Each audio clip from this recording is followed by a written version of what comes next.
இப்போது பயிர் கடன் தள்ளுபடி இருக்குதுல்ல, 50,000 வரைக்கும் நம்ம வந்து தள்ளுபடி பண்ணுவோம். சிறு விவசாயிகள், குறு விவசாயிகள், பெரு விவசாயிகள் இவர்களுக்கு எல்லாமே வந்து நாங்கள் வந்து பயிர் கடன் தள்ளுபடி கொடுக்குறோம். இதில் 50% வந்து நாங்கள் டிஸ்கவுண்ட் பண்ணுறோம். அதுக்கப்புறம் 40% பண்ணுறோம். அப்படி சொல்லி படிப்படியாக கொண்டு வந்திருக்கிற இந்த கடன் இவங்க வந்து தள்ளுபடி பண்ணுறதில்ல.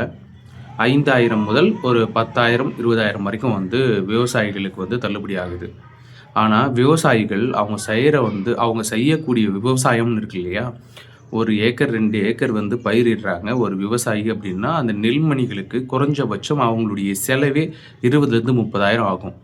3 மாத காலங்களுக்கு அப்புறம் அவங்க அறுவடை செய்வாங்க. அந்த அறுவடை செய்து அந்த நெல்லை கொள்முதல் விலையம் பண்ணுறதுக்கு முன்னே அவங்களுடைய செலவு எப்படி பார்த்தாலும் வந்து பார்த்திங்கன்னா 50,000க்கு சாதாரணமாகிடும். அவங்க கடன் வாங்கின செலவு அது சரியாக போயிடும். அவங்களுடைய வியாபாரத்துக்கு அடுத்து எடுத்துகிட்டு போகக்கூடிய இடங்களில் அந்த நெல்மணி விற்கக்கூடிய இடங்கள், நெல்மணி நம்ம வந்து கொள்முதல் இன்றைக்கி பண்ணக்கூடிய இடங்களில், தெரு ஓரங்களில் நிறைய இடங்களில் நெல் மூட்டைகள் கொட்டி கிடக்கு. நம்ம அதை பார்த்துருப்போம். மழை, வெயில் அது மாதிரி இடங்களில் நெல் மூட்டைகள் கொட்டி, அந்த நெல் மூட்டைகள் வந்து முளை கட்டிய பிறகு அதை எடுக்கிறதுக்கான ரேட் வந்து ரொம்ப குறைவாக போகும்.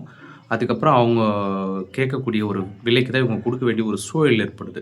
இதெல்லாம் தாண்டி இவர்கள் வந்து அதை வியாபாரம் பண்ணி அவங்க வந்து பார்க்கக்கூடிய காசு கையில் அப்படி நம்ம பார்த்திங்கன்னா, அவங்க செய்யக்கூடிய அந்த வியாபாரத்தில் உணவு, சோறு எல்லாருக்கும் திங்கிறதுக்கான சோறை தயார் பண்ணக்கூடிய இந்த விவசாயிகள் கையில் போயிட்டு நிற்கக்கூடிய காசு அதிகபட்சமாக ஒரு 10,000 எல்லாம் போக ஒரு 10,000 நின்னா பெரிய விஷயம். அவங்களுடைய உழைப்பு கிட்டத்தட்ட ஒரு 4-5 மாதம் அந்த உழைப்பு அதில் இருந்து அவங்க கைக்கு ஒரு ஏக்கரா நிலம் வைத்து விவசாயம் செய்யப்படுகிற ஒரு விவசாயிக்கான ஒரு வாழ்க்கையை நான் சொல்கிறேன்.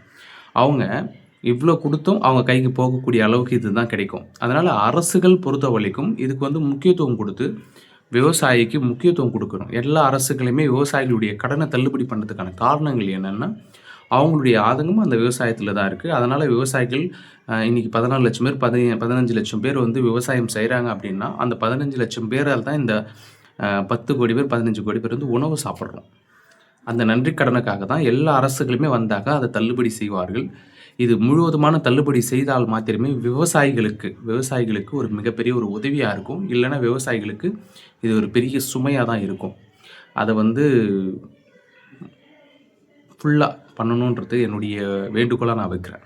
நன்றி.